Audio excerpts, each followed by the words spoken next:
Hey everyone, welcome back to my channel. আমি Flipkart থেকে নি অ্যান্ড এলবো গার্ডের অর্ডার দিয়েছিলাম। এটা একদিনেই ডেলিভারি হয়ে গেছে। এটা হচ্ছে স্কয়কো K11 নি অ্যান্ড এলবো গার্ডস। এটা পড়েছে আমার 1326 টাকা দিয়ে। যাদের রাইডিং জ্যাকেট কেনার বাজেট নেই তারা এটিকে অ্যাজ এ এসেনশিয়াল গিয়ার্স হিসাবে ইউজ করতেই পারো। এটা দেখতেই পাচ্ছ কত সুন্দর প্যাকেজিং হয়ে এসছে এবং এর মেটেরিয়াল খুবই ভালো মেটেরিয়াল। এটা রাইড রিভিউ খুব শীঘ্রই আসছে আমার চ্যানেলে। তোমরা চ্যানেলটিকে লাইক অ্যান্ড সাবস্ক্রাইব করে দিও। দেখতে পাচ্ছ এটা স্ট্র্যাপগুলোও খুব সুন্দর।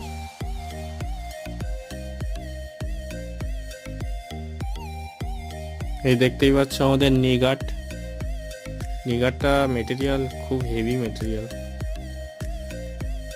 পরে দেখাবো তোমাদের, ভিডিও আসছে খুব শীঘ্রই কতটা কমফোর্টেবল কিনা। এটা হচ্ছে এলবো গার্ড, দুটো এলবো গার্ড, দুটো